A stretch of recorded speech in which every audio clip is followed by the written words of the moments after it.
So students, now we are going to talk about the next application of air, that is wind. अब wind के बारे में तो आपको पता ही है, अगर हल्की हल्की हवा चल रही है तो यू कैन एंजॉय इट, लेकिन अगर विंड बहुत फास्ट है तो it can create lot of destruction. तो स्टूडेंट्स, विंड होती क्या है? तो स्टूडेंट्स, बड़ा सिंपल सा है कि हवा जब रेस्ट पे रहती है तब तक तो ठीक है, लेकिन यही हवा अगर मोशन में आ जाए, चलने लगे, तो विंड इज क्रिएटेड, राइट. तो ये विंड कैसे क्रिएट होती है वही मैं आपको यहां पे समझाना चाहता हूं, लेकिन इसको समझने के लिए पहले 2 एक्सपेरिमेंट्स हमें करने पड़ेंगे, बड़े सिंपल से. तो उससे कुछ कॉन्सेप्ट्स आपको समझ में आएंगे and then you will understand how wind is created by air. तो चलो देखते हैं पहला एक्सपेरिमेंट. ये एक्सपेरिमेंट हम क्या करने वाले हैं कि इंसेंस लेने वाले हैं, बेसिकली अगरबत्ती. उसको अगर आप जलाओगे तो यू विल सी कि उसका स्मोक ऐसे डिफरेंट डायरेक्शन में आपको जाता हुआ दिखाई देगा रैंडमली. आपको क्या करना है, आपको एक बड़ी सी कैंडल लेनी है और उसके नीचे इस तरह से उसको जलाना है. जब ऐसा करोगे तो थोड़ी देर में with in few seconds you will notice कि जो स्मोक है अगरबत्ती का वो सीधा सीधा ऊपर जाने लगेगा, वो साइडवेज नहीं जाएगा. तो ऐसा क्यों हो रहा है? तो स्टूडेंट को बड़ा सिंपल है, ये जो फ्लेम है ना कैंडल की, यही सारा गेम प्ले कर रही है.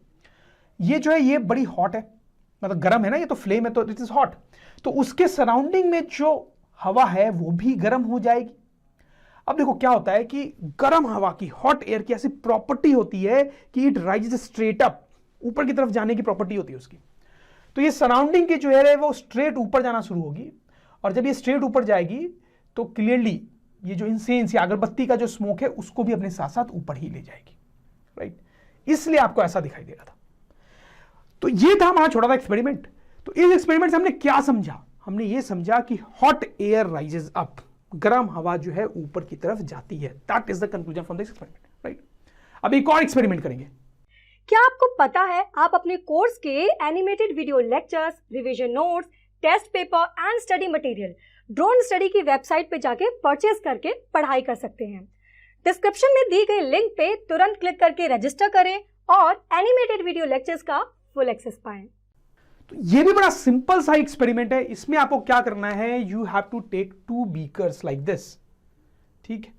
एक बीकर में तो आपने डाला वाटर, दूसरे में आपने डाला सैंड या सॉइल या दोनों का कॉम्बिनेशन, राइट. और दोनों में आपने एक थर्मोमीटर इंसर्ट कर दिया. अब दोनों बीकर को आपने धूप में डे टाइम में बाहर रख दिया अगल बगल. तो स्टूडेंट्स क्या होगा, डे टाइम में गर्मी होती है तो दोनों गर्म होना शुरू होंगे, ठीक है. आपको दिखेगा कि दोनों के थर्मोमीटर की रीडिंग बढ़ने लगेगी. आप 1 घंटे बाद चेक करते हो, 1 घंटे बाद आपको क्या दिखेगा, क्या लगता है आपको? आपको लग रहा होगा कि हाँ दोनों थर्मोमीटर की रीडिंग बढ़ जाएगी, बिल्कुल बढ़ेगी स्टूडेंट्स. लेकिन आप देखोगे कि वाटर की रीडिंग कम बढ़ी होगी और सैंड या सॉइल जो भी है इसमें उसकी रीडिंग ज्यादा बढ़ गई होगी. इसका मतलब क्या है? इसका मतलब है कि ज्यादा गर्म हो गया स्टूडेंट्स, और ये उतना गर्म नहीं हुआ, राइट. तो this is an important conclusion कि अगर वाटर को भी रखा गया है और सैंड और सॉइल को भी रखा गया है टू गेट हीटेड, तो कौन ज्यादा हीटेड होगा, कौन जल्दी गर्म होगा? सैंड और सॉइल कंपेयर टू वाटर. समझ में आ गई बात? अब इसी एक्सपेरिमेंट का दूसरा पार्ट करते हैं. अब इन दोनों हॉट बीकर्स को क्या करना है, आपको किसी ठंडी जगह पे रख देना है. फॉर एग्जांपल आपने घर के अंदर किसी डार्क रूम में रख दिया, ठीक है, दोनों बीकर्स को ठंडा होने के लिए. तो अब आप क्या देखेंगे, आप देखेंगे कि ऑब्वियसली दोनों के थर्मोमीटर की रीडिंग जो है वो कम होने लगेगी.